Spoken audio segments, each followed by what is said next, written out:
Deontay Wilder knocks out Luis Ortiz in the 7th round of what was a fairly clear fight that Luis Ortiz was winning.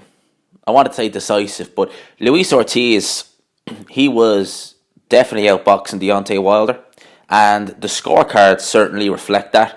As a lot of people remember the first fight, a lot of people felt that Wilder was getting outboxed by Luis Ortiz.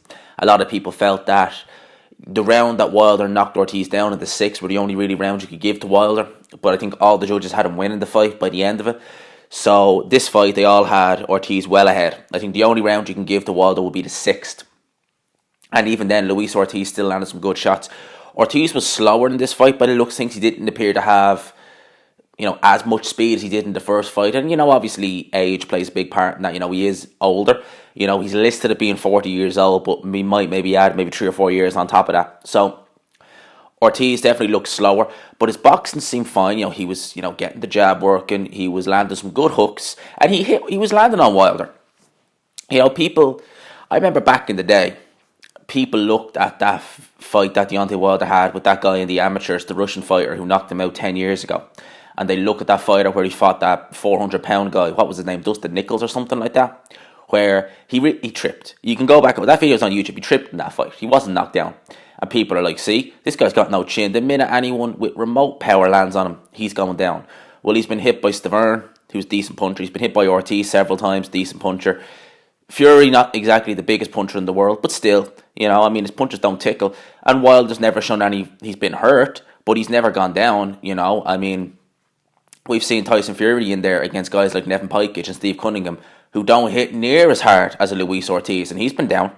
So Wilder's chin, not that bad. And, he took a few shots in this fight, but even though you felt that Wilder was getting outboxed, and I don't think it was a case of was he behind. I thought he was definitely behind in this fight, watching it throughout. You knew he was in control. He just looked in control. And with Wilder, one of the things I've said in several videos about Deontay Wilder, and it is something that you need to remember as well, is that if you're the opponent, okay, you know yourself, most opponents anyway with Deontay Wilder know themselves that they're fundamentally better. They can outbox Deontay Wilder, okay? He's not a high volume fighter. He is a bit awkward, but he's not high volume. But you need to be on your guard for 36 minutes straight, okay? You can't even have one lapse in concentration, because if you do, it's curtains. And that's what happened in this fight. 7th round came. Luis Ortiz was having some success in the 7th round, and he was winning that round. A slight lapse in concentration, right hand straight down the pipe. It's over. Just like that. Just like that. And that has to be mentally draining for an opponent, because you're trying your best. You know yourself, okay, I need to do this. And if you know you're in there with a big puncher, you know you have to be defensively minded. You do. But there are certain times you can take chances. If you look at certain punchers, you can say, right, I can take a chance here. I can do this. I can try this. But with Wilder, he's so fast. He's so accurate. He's so explosive that a lot of these fighters, they take a chance. They know this could be last case. This could be, last chance saloon. And that's got to be draining. They have to know that they have to be so sharp throughout the course of 12 rounds. I can imagine it's draining, because you're just thinking constantly, if I do this, is he going to counter me? Is he going to counter me? Is he going to get that right hand? Because Wilder throws that right hand so fast that a lot of times these opponents just aren't going to see it coming. So it has to be mentally draining. And Ortiz, 40 years old, slower reflexes. Once he was caught with that right hand, he went down, and the referee waved it off once he got back up.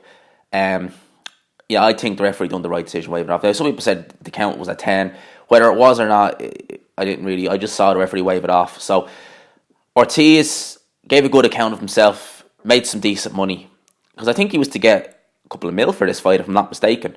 I think I've done a video about that a little while back. So Ortiz made some decent money, gave a very good account of himself, but with Wilder, it really does only take one shot. Like, Wilder is happy as Larry to just sit there, wait, move around the ring, throw a few jabs, knowing that the minute you overcommit or the minute you let your guard down, right hand down the pipe, 9 times out of 10, that's all she wrote. The only time I would say, probably the 10th time, is if he's actually tired, i.e. Fury in the 12th round. because Deontay Wilder at that stage was tired. If that same right hand had landed maybe in the 4th or 5th round, there's a pretty good chance Fury wouldn't have beat that count. So, moving on from Deontay Wilder, it looks likely we're going to get the Fury fight next. To me, that is... I still see that as a 50... No, I see it as a 60-40 fight in Fury's favour. I'll be picking Fury. I picked Wilder the first time to win that fight. He didn't. I was impressed. I didn't think Fury was ready. I think now Fury is a lot more ready. He's a lot fitter. I think he's a lot more ring sharp. The two concerns I have is Fury's reflexes. So that right hand landed once before. Actually landed twice.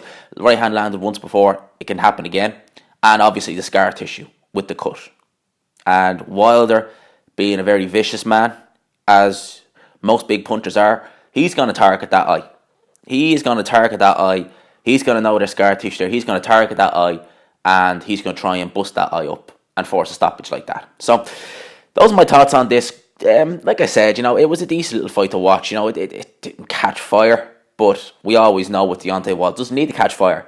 It only takes one shot. So, those are my thoughts on this. Hope you enjoyed the video.